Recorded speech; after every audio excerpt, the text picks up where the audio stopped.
All right, hi everyone. My name is Jordan, and welcome to another episode of Huobi Live, where we have different kinds of content for all kinds of users. Yesterday we had a modular one. We had a modular layer one project that looks to improve the scalability and interoperability for different blockchains. And today we got Ivan, the COO of TrustSwap, to give everyone here a brief idea of what TrustSwap is. But first and foremost, for those of you who are watching the live stream right now, TrustSwap is already listed on Huobi, so congrats to you, Ivan. Welcome to the family. And if you're watching this stream right now and thinking whether or not you should purchase TrustSwap or the token swap, feel free to leave some questions in the chat room for Ivan to answer. If you have any questions that you really want to ask about the token, about the project, about the whole business, do leave a comment in the chat room, and we will periodically check for these questions. Because here at Huobi, we want to make sure that this AMA is interactive for both the speakers here as well as the users. So without further ado, Ivan, maybe you can tell us a little bit more about TrustSwap, what it is, and what is it that you do at TrustSwap. Sure. Hi guys, again from my side from TrustSwap. So yeah, basically TrustSwap has four business lines. We are mostly known for the Launchpad services, where we launched 45 projects in the last 12 months and helped them raise more than $50 million. Our average performance of those launchpads was 7x, so 700% plus. Some of the launchpads we also supported to raise the private rounds. So overall, I think we achieved $100 million round for our launch pads, which every one of you guys, if you're interested, can participate as well, like all the other VCs. We're also the market leaders in team token locks and liquidity locks. So currently we have $3 billion total value locked from nearly 30,000 projects. In addition, we're also the owner of the crypto app, which is a competitor of Blockfolio, with 4 million downloads and 1 million active users. So if you don't want to use an exchange app anymore for tracking your crypto, as discussed with some people, then probably you should check out the crypto app. And last but not least, we have an NFT arm called Swappable, where we create custom-made NFT platforms for companies like UNICEF, Accenture, T1, Titanic, and so on. Right. So I think a few things that I think I'm very interested about, or maybe people who are looking to invest, they are very interested about, is the launchpad, right? So when I started in crypto back in 2017, from then until now, things has changed quite a bit for fundraising. When projects want to raise funds to run the project, things has changed a lot. So we started with ICO back then, and then we had IDO, and then now we have IEO, and then now maybe a year or two back, the launchpad started coming to trend. So maybe you can explain a little bit about what a launchpad is, because some of the viewers that we have that are watching this stream, right, they are pretty new to crypto. They probably got no idea what ICO is. They have no idea what IDO is. They have no idea what IEO is as well. And at the same time, maybe you can share about the current market sentiment about launchpads, and whether people are still investing because we are kind of in the crypto winter scene right now, right? Things are a bit slower. So maybe you can just share your thoughts about what you think about the whole market as a whole as well. Sure. Yeah, in general, yeah, as you said, 2017, for the people who were here in 2017, it was crazy. As I said, like, you just literally send your ETH somewhere and you hope you get some kind of tokens which have some kind of value. There were no DEXs then, so there's no guarantee that they're going to get listed on exchanges. If they don't get listed on exchanges, you end up with a token that is completely useless. Whereas now people want to have some kind of validation. So before that, also, like, there was an interim step, so-called IDO, initial DEX offering, when the whole DEXs appeared. So people put their tokens on DEXs, other people could trade there. There was instant liquidity because they usually the projects topped up the liquidity on both sides, on the US dollar side, in terms of like USDT, USDC, mostly USDT back in those days, or ETH. It could be wrapped ETH as well, and their own token, and then people could trade them. So there is kind of guarantee that there is at least some liquidity, but still projects could have removed the liquidity, so-called rug pull, and then you end up with a token which is worthless. And you have no guarantee that the launchpads are going to deliver what they said they're going to deliver. And nowadays people are more careful, so they learn from their mistakes. And they are searching for some kind of validation, either from an exchange like you guys or from a launchpad like us. So we see that nowadays doing an ICO without being on a launchpad or without being on an exchange is completely difficult, and it's much different than it used to be back in the days. So we're one of the leading launchpads next to Polkastarter and DAOmaker, and as I said, like our projects tend to perform very, very well, and yeah, people can invest like all the other VCs. So VCs like they usually have the research team. The research team checks like every single project, and afterwards they decide, depending on the results, if they're going to go for it or not.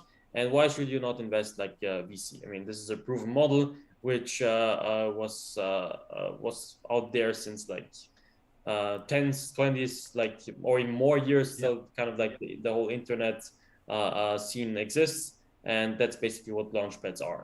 And I mean, like the current market sentiment is definitely slower. Launchpads, projects that we launch are not 10 times oversubscribed, do 100x instantly and things like that.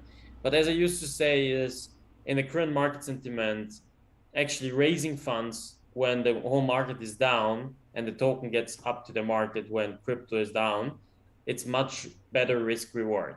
The valuations are lower, the launchpads raise less money, and if Bitcoin and ETH increases, I mean rising sea lifts all boats. So that's what I used to say our community as well. Obviously, no guarantee, no investment advice. You don't know where crypto is going to be in 12 months. But if you believe long term in the crypto space, now is the time to invest in early stage projects as well. Because again, like some of our top performers, if you look at last year, actually the number one top performer, which more than 150x, they launched at the bottom of the bottom with absolute fear in the market.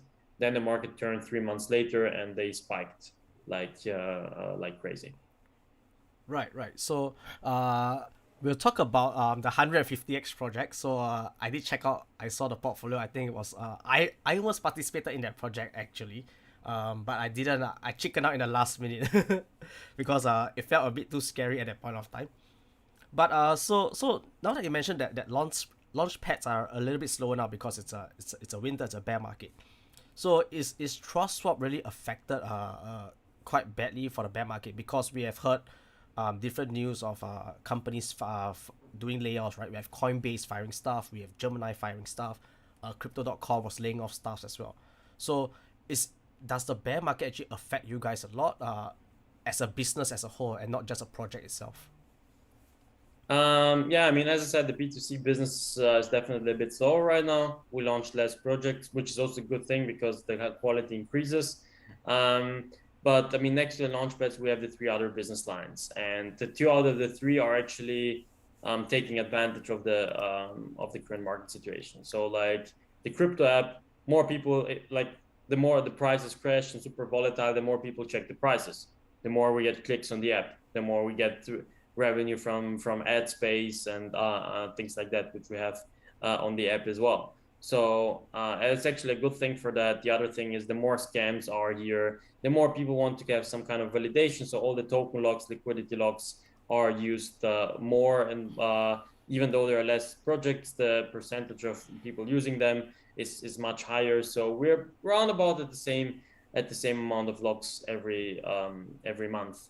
And I mean, the B2B projects, which companies like Accenture, like UNICEF, they still have their own business. They are not really affected by the crypto market. So all the B2B stuff is doing very well.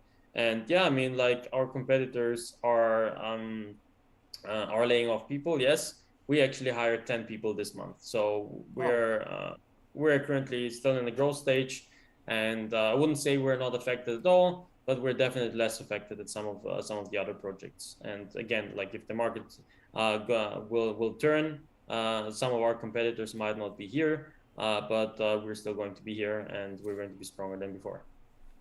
Right. So now we're going to talk about a 150x project. I think this is pretty interesting because I was doing some research before actually coming on the live with you. You guys have quite a bit of projects actually. I didn't see everything, but something that caught my eye was Solchicks because it was something that I wanted to join, but I put in the last minute because I chickened out. But then after that, I read the news. There was some news that Solchick brought down the Solana chain because it was oversubscribed and everyone was just trying to just mint the NFT, right? And then you guys have other projects like Glitch, Finance, MobiPay, and a lot more. So if anyone's interested to find out more about your portfolio, I think they can go to your site, right? I think Yeah. it's TrustSwap .com if I'm not wrong. I got it here. .org. .org. .com and .core. Both of them work. Yeah. Oh, okay, .com. right. So some of these projects that you have were like in 100x, 150x. I think there was one that was like almost 300 if I'm not wrong. Maybe I saw wrongly, Yeah. but there was one that was like 300x. I think that is pretty good money if you're a small time investor. That is life changing money because you're able to have a huge windfall if you take a profit and then you're able to start investing somewhere, right? So maybe can you share a little bit more about some of the latest projects that you guys have launched, if it's possible. If not, it's okay because we do understand there are some NDAs here.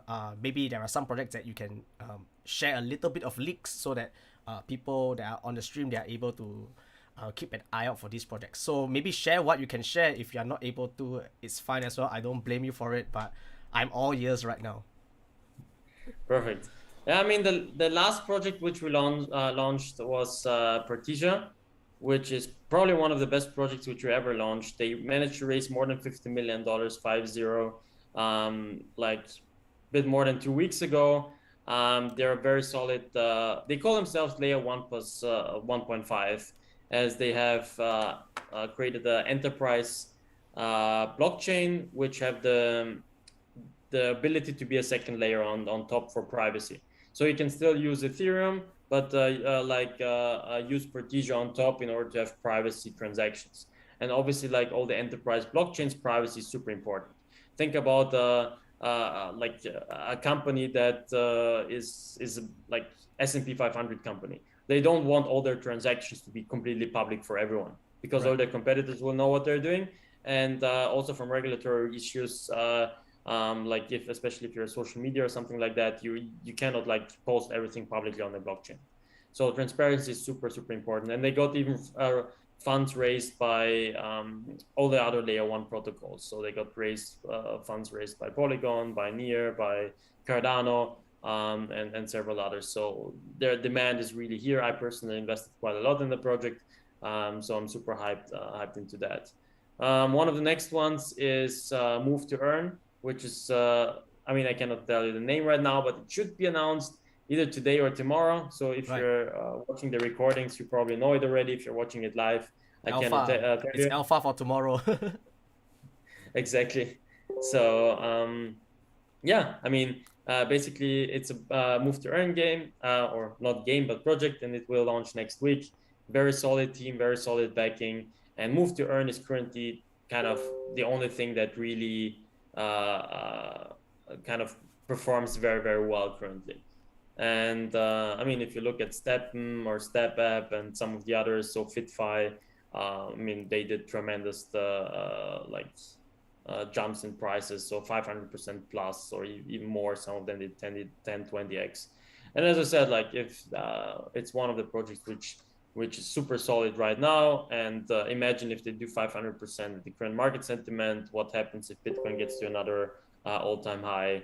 Then it's gonna be it's gonna be a big transfer of wealth, right? If Bitcoin goes up next week, I don't know, it might happen. Bitcoin might go back to 30K, 40K again next week. No one knows, right? And I think if it does, and this project launches at the same time, then you're gonna see massive jump, not by just the project price, but also the price in the overall crypto market as well. So and at the end of the day, yep. it's all about diversification, right? Yep. So if you invest in all the 45 projects and one of them did 150x, then it's enough. You don't need more. Even if the others go completely to zero, that's what the VCs are playing as a game. I mean, our projects tend to have a much higher success rate, but at the end of the day, you're talking about early stage projects with extremely high return potential, but also quite high risk. That's something which people have to understand. And if you understand that, if you diversify your product portfolio, then I guess you cannot do anything wrong. So don't be greedy. Take up profits when you make a 10x, 100x, and then you should be good. Yeah. Don't be like Jake Paul, the guy that have Dogecoin. He was a millionaire because of Dogecoin, and he refused to sell, and now Dogecoin is like worth not as much. So his millionaire status was like for 2 months, and then he refused to sell Dogecoin, and then now it just crumbled. So yeah, I do Yeah. agree. I think learning to take profit is really really important these days. Uh, okay, so we're just gonna sidestep a little bit. Just now we're talking about so all these projects that can do a 100x, 150x, right? Um, so do you guys have like a team that is just designated or just there to just research on all these projects as well? You're able to get such high quality projects, or like how do you source for these projects? I think that is something pretty interesting to know as well. Yeah, sure. I mean, basically, we have a team of 7 people who are constantly doing research, and we're constantly doing the validation, reading the white paper, reading the pitch deck. I understand for as a retail investor, if you want to put $500, $1,000 in a project, or even or less or more, depending on the project, that you don't necessarily want to read a 50-page white paper, like go through all the technical details, etc. So it's yeah. I mean, we do the work for you. We do the pre-validation, and obviously you should do some research as well. But I mean, we're here to pre-select the projects for you, and so that you don't have to go through hundreds of projects which are launching every day.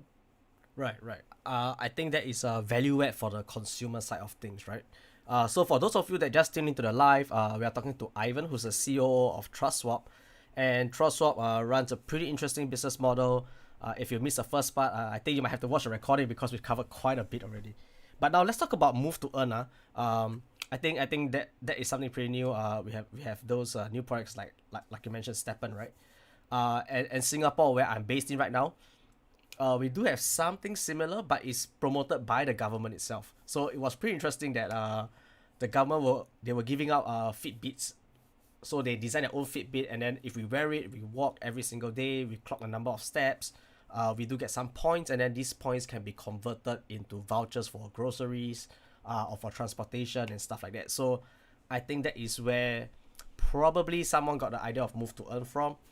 And so hypothetically, if somebody wants to be part of the ecosystem that you guys have, and let's say they want to invest in the next project that you have, which is the Move to Earn project, um, which is a bit like a VC style, but because VC we know there's a very high entry barrier, you have to have quite a big sum of money, right?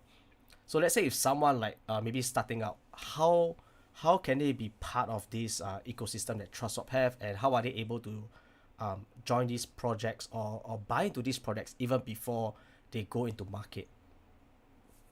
Yeah. So I mean, like in general, this is the best way to buy it first, before it goes to the exchanges, before it goes mass market, and that's when you have the biggest price increase. And how do you do that? And that's how like VCs tend to be super profitable even nowadays. Is that you just have to go to our page, to go on the Launchpad section, buy 4,000 swap, which is currently $800. So it's a good time to now do it, because a couple of months ago, last year, you had, in order to enter our ecosystem, you had to spend $20,000, whereas now it's with around $1,000, you're already like a part of the community, and then you can ride the wave back up when it goes back. So people, as I said, people tend to be super scared when everything goes down. Then they don't participate in launchpads. They sell their tokens, and then afterwards, when everything goes back again, they buy back the tokens at a much higher price and invest at the top, and then they sell at the bottom again. So don't do that. Like just get some swap right now when they're cheap, and then like you're able to participate in launchpads also, like when the price increases again. So, and basically, if you have the 4,000 swap, you don't have to worry about any gas wars, about any waiting lines, about any first come first serve. If the project is overly oversubscribed, then we are doing a lottery. So the user experience is really nice, and that's why we have such a solid community. And the more you stake, the higher your chances, or the higher your allocation. So it makes sense to build up your position when the prices are low. Right. So I was gonna ask you about the gas fees, because I think gas fees is one of the biggest killers in the ICO market back then. And people have to send multiple transactions from multiple wallets just to get the allocation. Um, so for the staking wise, we can just do it through the website, because I went to your site earlier today to check out the staking. So I'm a staking person. I love proof of stake models. I think that's one of the better ways to earn passive income. You don't have to think too much about investing, and you just have to compound your stakes over and over again, and it becomes a good source of income as well. So Yeah, and also like with our side, you don't necessarily have to do it on Ethereum. We're completely multi-chain, right. so you can do it on Binance Smart Chain, on Polygon, or on Avalanche. And yeah, I mean, you can also stake your tokens for 5 years. Then the multiplier is really insane. So just if the price stay the same, you have nearly a 3x if it's locked for 5 years. After 5 years, you can just put it there, lock it for 5 years, and then you have the maximum multiplier for staking rewards. And I mean, yeah, if the price increases 4 or 5x and you have 3x on top, that's already 15 to 20x. Right. And it's, yeah, you have more higher allocations, you have more staking rewards, and you're protected by yourself to sell too early or to sell when it goes down. Yeah. So I might be a little bit unsure about this. So let's say if I were to stake swap today, right? Like right after this call, I go and buy 4,000 swap and I stake it. And let's say that new project that we spoke about earlier, let's say it launches this month or later this month. How do I participate? Do I have to add in more funds to get an allocation, or is the allocation I mean, automatically given to me? First, you don't have to even stake for 5 years. So that's just one of the options in order to increase your rewards and your allocations. But you can literally stake it for without any lockup as well in order to participate. And yeah, I mean, you just have to go on our dashboard when the project launches. It's quite simple. You say you want to participate. There's a pledge form. You say how much you would like to invest in, what's your maximum. And then afterwards, like our team calculates the average investment size depending on your amount of swap which are staked and on the duration of swap which you have, in combination with the bigger the investment round overall. So in general, our investment rounds are around about yeah, let's say between $500 and $2,000 of allocation which you can get. Which, yeah, I mean, if you're part of the whale group is part of investors that invested 100,000 swap for 5 years. Then you also, for some projects, you have a private allocation as well. So there's a whale group, inner circle. Yeah. All right, so let's talk about the security measures, right? Because we understand that we can stake these tokens, we can get some allocation. But I think security these days is a very, very big topic for a lot of people, especially after Terra Luna, Celsius. A lot of people are pulling out for no reason. People getting rug pulled every single day. So is there any security measures or mechanism that protects the users as well? Because I think majority of the people that are listening in right now, they might be looking to buy swap, but I think something that scares them is that because crypto is so volatile already, I don't want to risk any more risk above the volatility that crypto brings along. Yeah, 100% agree, and that's why we're strong. So the team Token Logs, we're the market leader there, and I mean we want to eliminate all the risks which are connected. So one is where the risk is that projects can mint infinitive amount of tokens and try to do some shady thing. I mean, if you look at Terra Luna, I'm not saying that they did that on purpose, but they minted crazy amount of tokens to just try to protect the peg of the UST. But that's something which, if projects mint our token through our minting tool, that's impossible. So it's fully audited twice, and people cannot do anything against that. Second, we have token locks and liquidity locks. So token locks, the team tokens are locked for the duration of the token economics. So most of the projects we require that the team has a minimum of 1 year cliff, so 1 year no sell off, and then otherwise another like at least 1 or 2 years where you get daily vestings, block by block vestings, hourly vestings, depending on how the project wants to structure it. So the tokens have to be locked via smart contract. So there's no way out that the project does a little bit of hype, then sell the tokens, and then they're out. So there are long-term incentives on that. Then token locks. We want to remove the liquidity, the rug pull of the liquidity as much as possible.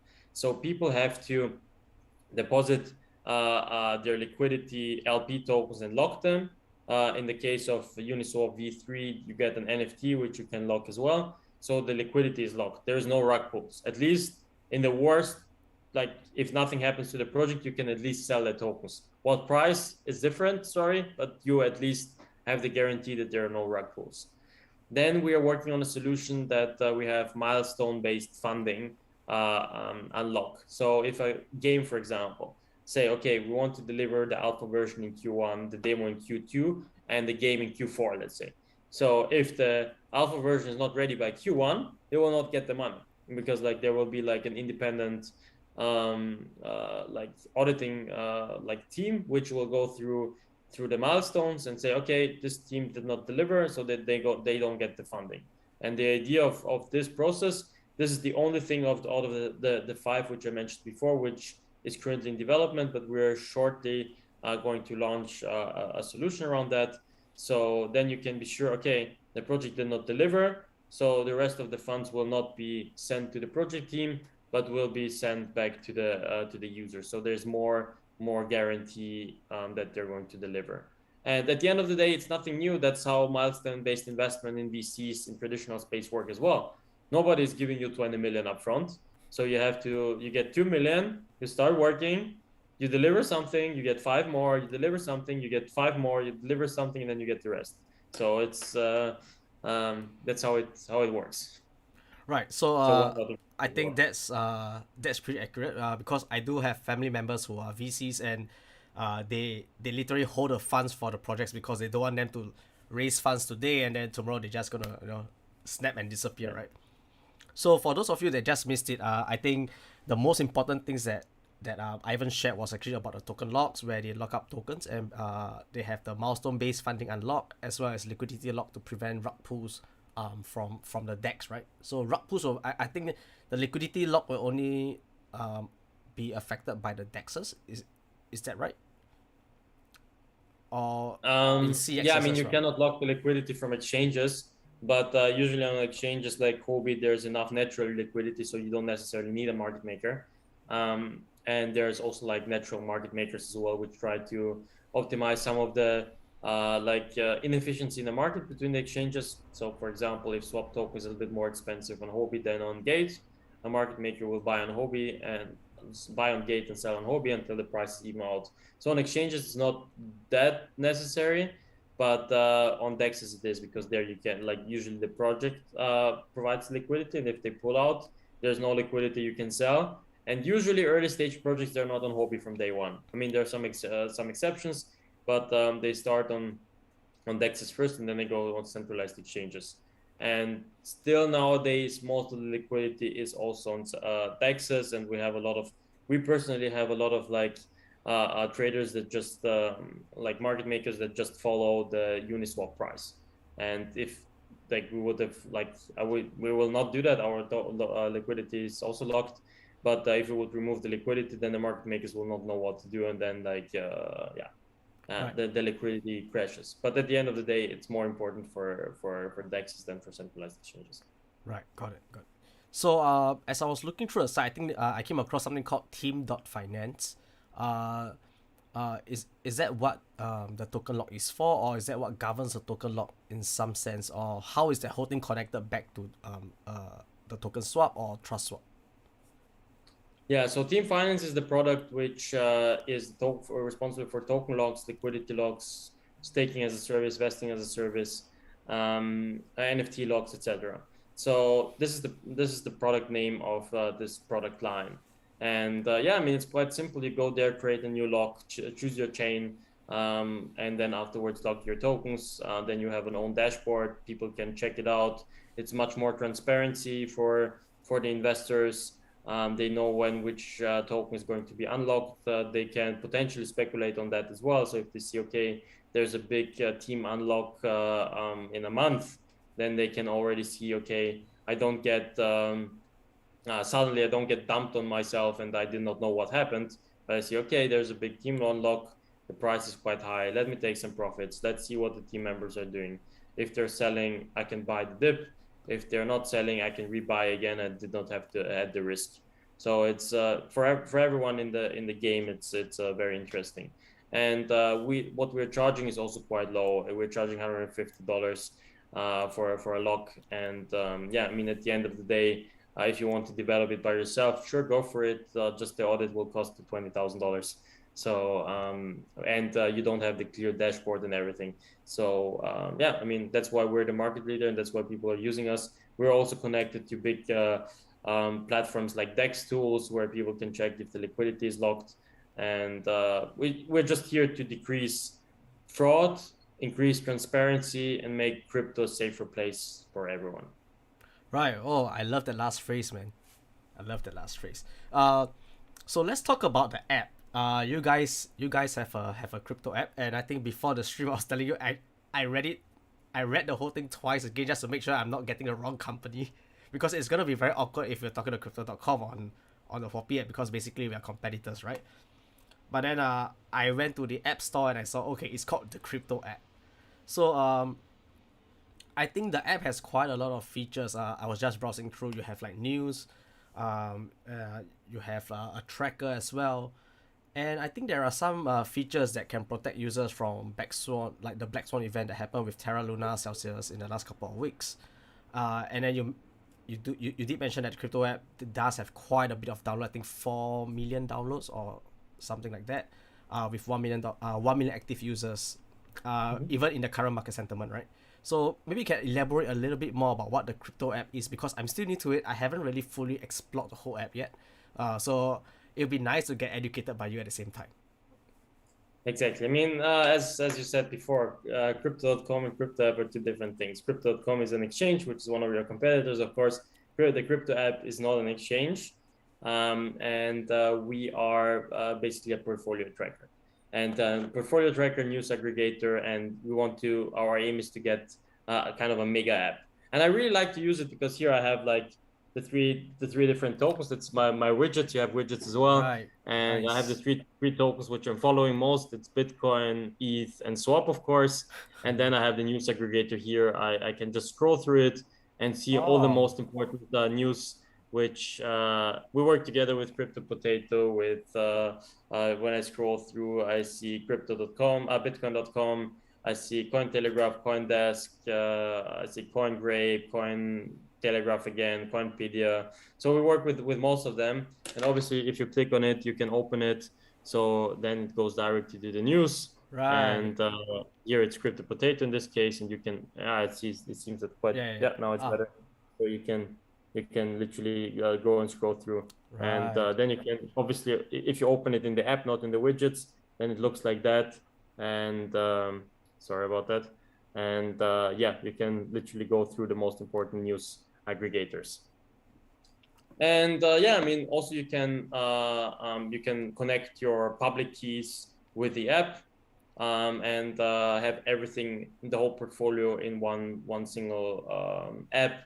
So you have also all the exchanges. So for example, you can connect Huobi exchange and crypto.com, and you can track both the portfolios if you have both exchanges. Cool. And on top, you can add some of the public keys of the wallets which you hold, and then you can track the whole portfolio in one single app. And yeah, I mean, Blockfolio, as you mentioned, Blockfolio was acquired by FTX. They completely switched to being an exchange. And that was a big advantage, because a lot of the people who are using Blockfolio are like, oh, I actually don't want to have my everything like in one centralized exchange. Why should I trust FTX now? So, I mean, it's good to trust the big exchanges, but it's better to have kind of a neutral player like us, where you can track everything without having an exchange in the back end, which might track you, might send you some advertising and things like that. Yeah, I mean, that's basically it. We are trying to implement some trade and earn as well as some other players, some more research-based topics. And yeah, I mean, this is all in development. This will come by end of the year. We have a new team which we're super happy with. Just follow our channels, and they do frequent updates. We have an own not crypto.com. I'm confused. The crypto Secret app app, yeah. Twitter channels. Right. So so will the swap token be implemented with the crypto app as well? That means we could use a swap tokens to do certain things on the app. Is that in the pipeline? Is that coming out soon? Exactly, that's in the pipeline. And I mean, I used to say, like, look, for example, at Celsius, BlockFi, Nexo. I mean, if you go to their channels, you will see that they have 4 times less downloads than we are. I mean, don't just trust the numbers, just go on the Play Store on Android. You will see that all of the names which I mentioned have less than 1 million downloads. Yeah, whereas we have 4 million downloads. So if we integrate our swap token price, and if we just get to the same market cap, it's a 20x potential. So I did not check the current markets. This was just a couple of weeks ago. Yeah, 20x should be still more or less accurate compared to Nexo. And I mean, Celsius dropped significantly, but at the end of the day, you know what I mean. Yeah, yeah. And you'll be certain functionalities, like if you stake swap, you either get a higher APY if you have the earn function, or you get certain access to premium research platforms, premium research data. And yeah, there will be a lot of functionalities, a lot of things coming up. At the end of the day, we acquired the crypto app last year. So it's end of last year. So we're still in the post M&A stage. But yeah, I hope that by end of the year, we'll have everything which we have in our roadmap and pipeline. Nice, nice. I wish you all the best, man. So let's talk about the last line of business. I think is swappable considered a business line for you guys as well? Right. So NFTs hot topic. BAYC got hacked this year, I think twice already. But for me, I feel that an NFT shouldn't just be a profile picture. It should be more than just a profile picture. It should have some form of utility, and that is where the value of the NFT is. But at the same time, I do have many artist friends because as a content creator myself, a lot of my friends, they were like, hey, you know what, let's start our own NFTs and stuff. But I think it comes with a price, because to upload an NFT onto OpenSea, be it on Polygon, be it on Ethereum, you will need to have some crypto knowledge, and you need to know how to get some of these cryptos, and sometimes gas fees can be pretty expensive as well. So I do understand that Swappable has a function that allows people to mint NFT. Maybe you can share a little bit of the idea behind Swappable, and what made TrustSwap actually launch an NFT platform at the same time. Okay, yeah, I mean, that's quite a lot of questions in one, but let me start in why did we start an NFT platform? So like, Swappable is the NFT arm of TrustSwap, and there we have also two arms. So one is the arm for fine art, where we have a joint venture with the leading logistics company, Haas & Company, where we did quite a lot of events at Art Basel in Switzerland last week. And we also did a lot of events we did an event in January with Christus as well, and UNICEF, where we raised some funds for charity. So we have some charity events on that as well.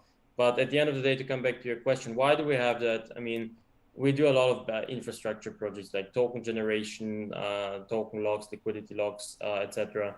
And I mean, at the end of the day, from a technical point of view, it's not that much different if you mint an ERC20 token or ERC721. Of course, with ERC721, you have some additional things which you have to keep in mind. But at the end of the day, you have, like, it's quite similar. We have the tech team, and they know how to do both. Also, we have a lot of like quite big B2B department, and the B2B department is doing a lot of like infrastructure work. And we said, okay, instead of like doing only infrastructure work, they can do some NFT platform as a service. And that's where we started to work together with companies like UNICEF, Accenture, T1, the leading esports team, Titanic, the family office that owns the real Titanic ship and wants to make some underwater pictures, or like tokenize some real boat pieces which they take up. Also on Saturday, we tokenized the $12 million Warhol together with a private bank in Switzerland. So there are quite a lot of initiatives which we're doing here, and unlike like the crypto space and the NFTs, the real art space is booming right now. That's the only thing which kind of pumps compared to like stocks which are going down, crypto that is going down, even gold is going down. But the $12 million Andy Warhol or a Picasso, they are not going down; they're only going up. Like the really blue chip like art pieces are going up, and we want to be more market independent, which is quite important for us in the long-term market success. And yeah, that's why we decided to start with the NFT platform as well. And it's quite successful currently. And we keep on growing the partnership. We keep on doing some more B2B work right now. And where some of our competitors have big problems right now, we're just shifting a little bit the focus from B2C to B2B right now. And when the market turns green again, we're going to do a little bit more B2C. Right, right. Well, thanks for the great explanation. So I can buy a piece of the Titanic. Is that what you're saying? Yes, that's something which we're working on, and that's hopefully also getting ready this year. I mean, like all this custom make NFT platforms, they take a little bit more time than expected, but it's highly profitable for us. So yeah, that's something which you can do. Right, right. I don't mind. I think owning a small little piece of the Titanic, even if it's a screw, I think that's gonna be pretty cool as well. So so you mentioned that actually TrustSwap does a lot of infrastructure projects. Projects develop. You do a lot of infrastructure projects developed for majority of the layer one protocols. So I think on the staking side, we saw that there were a few protocols that are a few layer ones like Binance. We have the BSC. We have Avalanche. So I think those are the two that I remember. What other layer ones are you guys working with? That maybe some people who are interested, they might want to build or maybe partner up with you guys in the future. Yeah, I mean, we currently work with Binance Smart Chain, with Heiko Chain, with Algorand, with Avalanche, with Velas, with Conflux, with Digital Bits, with Casper Labs and Proteja. Solana is currently in development, as well as Neo and Clayton. Hopefully soon we're going to work with Cube as well. We're currently in discussion with you guys. I mean, we already worked together on the Heiko chain, but I hope that we can find a solution very soon as well. And we also created some like next to the token locks, liquidity locks, token minting, staking as a service. We created also a multi-sending tool, for example, for Algorand. So if you put in Algorand multi-sender, you will see on number one that we are the official multi-sender of Algorand. We also launched the first ICO on Avalanche, the first ICO on Algorand. We launched Proteja as a layer one protocol as part of our launch pads. And yeah, I mean, the layer one protocols really like to work with us because at the end of the day, a project has on average between 3,000 and 5,000 investors. So for our launch pads, that basically means between 3,000 and 5,000 people using their chain. Right, right. Cool, cool. So I think that's more or less the time that we have for today. We do have a question from the chat, but this is not related to the project. It's gonna be this guy or this person, Bevis XYGG.verse. This person says, "Hello, what cryptocurrency is now to buy profitably?" I think what he means is what cryptocurrency can you buy now to earn a profit? So is there any crypto in your mind that, let's say, if someone was to say, oh, I have like $100 now, what crypto should I buy? But I'm just gonna put it out there for everyone that this is not financial advice. This is just for entertainment. Please do your own research. Do not trust what Ivan say about what crypto to buy, because he might be biased. I might be biased as well. But I will buy Bitcoin, like $100 of Bitcoin. That's what I'll do. How about you, Ivan? What would you do with $100 right now? Yeah, I mean, I just wanted to say the same thing. Obviously, no financial advice. Do your own research. But I mean, as mentioned before, the things which currently perform quite well, the current hype cycle. So in crypto, you have always this hype cycles, right? So it was first like DeFi, then everything around staking, then it was all the food token hype, then it was the dog token hype, then you had like then you had the layer one hype. And now you have the move to earn hype. Yeah. And that's why, like, if you want to experiment also with our services, I know it's a little bit of a biased like suggestion, but I mean, we look very strongly into that before we launch projects as well. It's also the market sentiment. And I mean, yeah, if you have a look at the Move to Earn project next week, which we're going to launch, that's definitely a bet which I'm going to take with a smaller investment. Don't bet your house on it, but like the risk reward, in my opinion, is quite well. Obviously, like other than that, the best projects which are going to perform from the next cycle onwards are projects which have a solid user base, which have a token which has a solid use case. So it's not necessarily a game, but if it's a game, then it has to have like solid user base of players and communities. But you can check all of that. These are the projects which are going to perform in the next cycle again. Right. So the projects which are going to disappear are the ones which have no clear business model, and the ones which have no clear token use case, and the ones which don't have a community is just more an idea pace, and the ones which take too long in order to develop their idea without a kind of proof of concept. Right. So I think this bear market is also a blessing in disguise. It removes all these products that are not very innovative or that provides no value to anyone in the world, right? So Ivan, thank you so much. I think that's all the time we have for today. I really appreciate you taking out time to speak to us on the live stream. It's late on my end, but I think you are like a little bit past lunch right now. But if anybody wants to find out more about TrustSwap, you can visit them on their website. It's trustswap.com. I think .org works as well. TrustSwap has Twitter, they have Discord, they are on Medium, they are also on Telegram. And once again, thank you, Ivan. Thank you the audience for tuning in, for asking some questions. Until next time, I will see you guys soon. My name is Jordan, and we are signing out. Perfect. Thank you very much, Jordan. All right. Have a nice day. Bye, You too. guys. Bye bye.